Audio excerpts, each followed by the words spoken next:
Salam sejahtera bagi kita semua.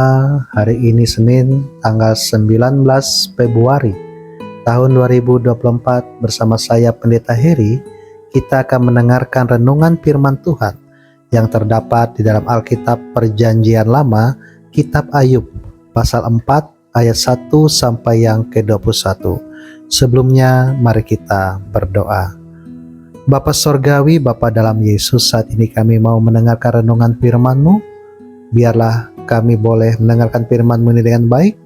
Tuntun kami dengan Roh-Mu yang kudus, pakai hamba-Mu, demi dan di dalam nama Tuhan Yesus kami berdoa. Amin.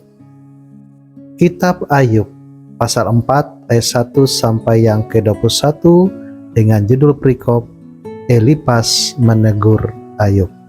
Saudaraku yang diberkati Tuhan, Ayub adalah seorang tokoh Alkitab yang saleh dan jujur, takut akan Tuhan. Ayub memiliki harta kekayaan yang banyak. Dia memiliki 10 anak, 7 laki-laki dan 3 perempuan. Ini dapat dilihat dalam Ayub pasal 1 ayat 1 sampai 3. Ayub merupakan orang yang setia melaksanakan tugasnya sebagai imam dalam keluarganya.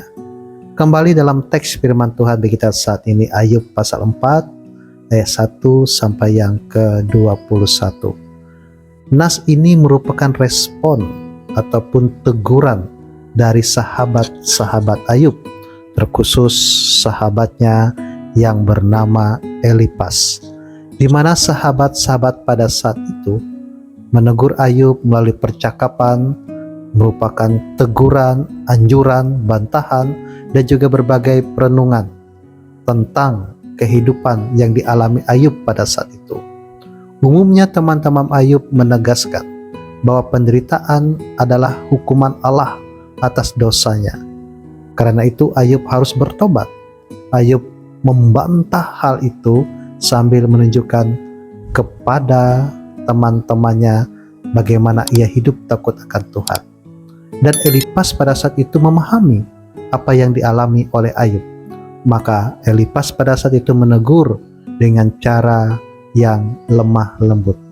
Elifas awalnya mengakui fakta di mana Ayub memang hidup saleh, jujur di hadapan Allah.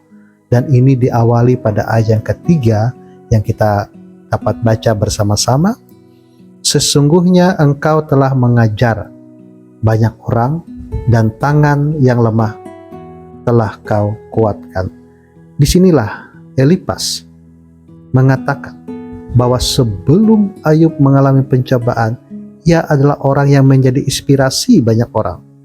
Ia menguatkan banyak orang, ia mengajar banyak orang, ia menjadi teladan.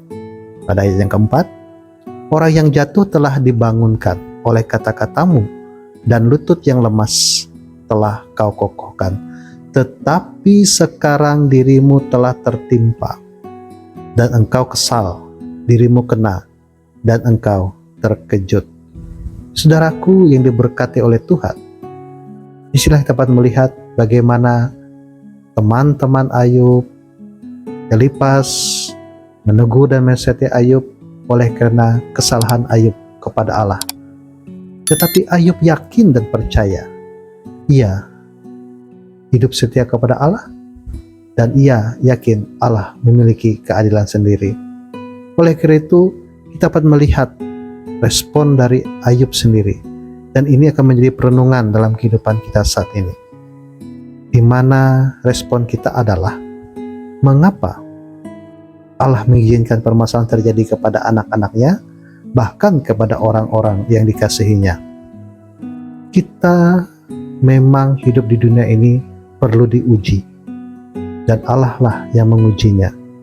Bagaimana Allah menguji dan ukuran apa yang dipakai oleh Allah?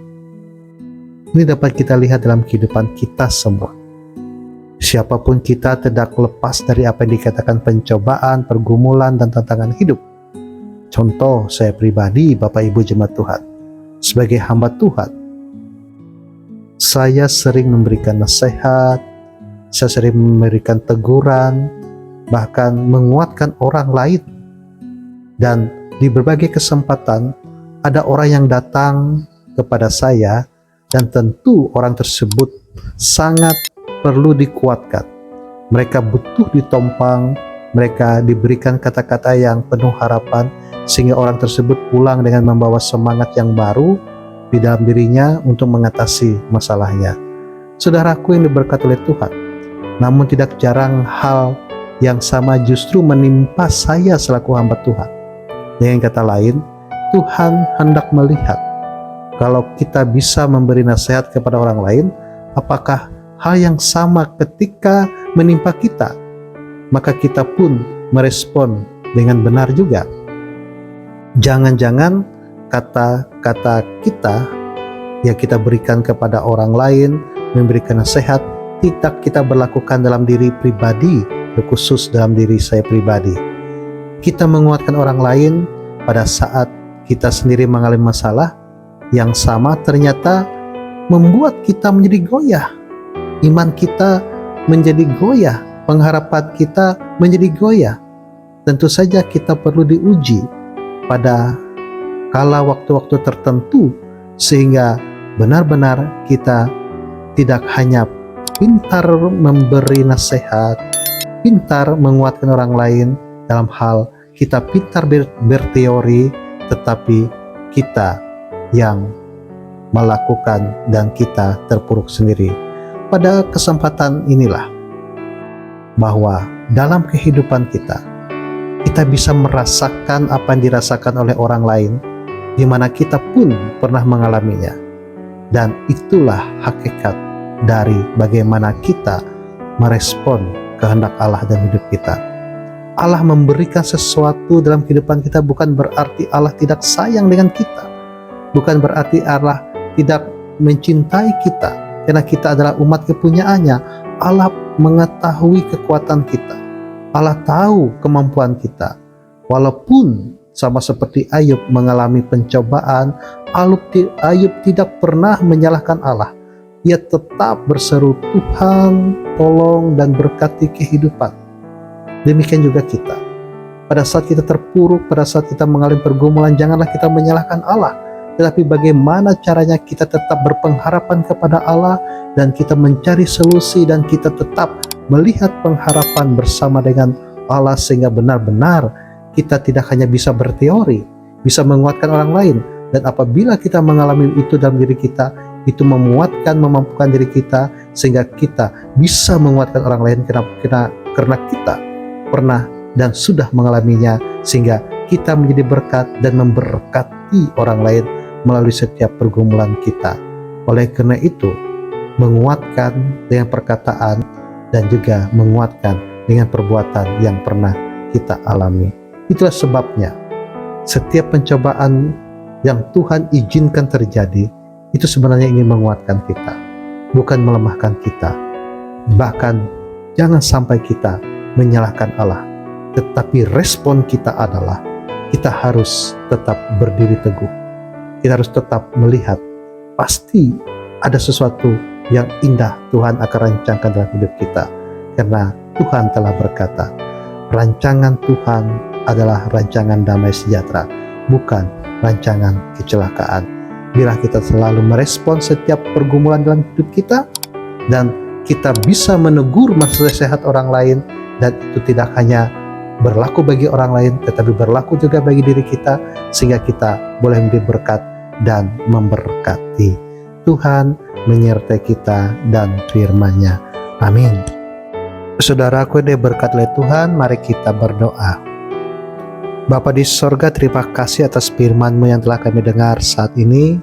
Kami yakin percaya rancangan Tuhan adalah rancangan damai sejahtera, bukan rancangan kecelakaan, dan kami tetap melihat pengharapan, dan kami tidak menyalahkan Tuhan, bahkan menyalahkan orang-orang yang ada di sekitar kami, tetapi kami tetap yakin dan optimis kami akan boleh berkat dan damai sejahtera yang datang daripada-Mu saja.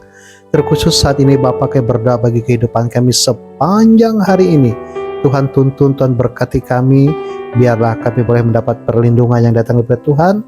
Dan terkhusus kami berdoa bagi seluruh kehidupan jemaat-Mu yang berada di Jemaat GKE Garung, Bila Engkau berkati jemaat-Mu di sana, Engkau berkati para pekerja gerejamu, pendeta, penatua diakon, guru-guru sekolah minggu, siapapun yang terlibat dalam pelayanan, pakai mereka Bapa, sehingga perkembangan jemaat-Mu di Jemaat GKE Garung Gereja Sinta semakin maju, nama Tuhan dimuliakan.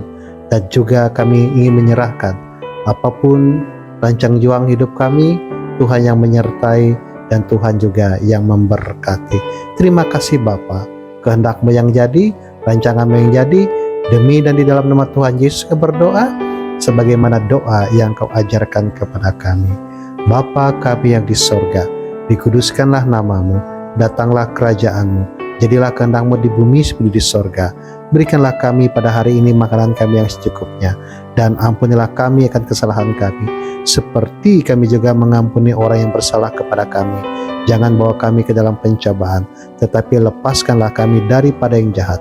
Nah, Engkaulah yang punya kerajaan dan kuasa dan kemuliaan sampai selama-lamanya. Amin. Tuhan memberkati engkau dan melindungi engkau. Tuhan menyinari engkau dengan wajah-Nya dan memberi engkau kasih karunia. Tuhan menghadapkan wajah-Nya kepadamu dan memberi engkau damai sejahtera.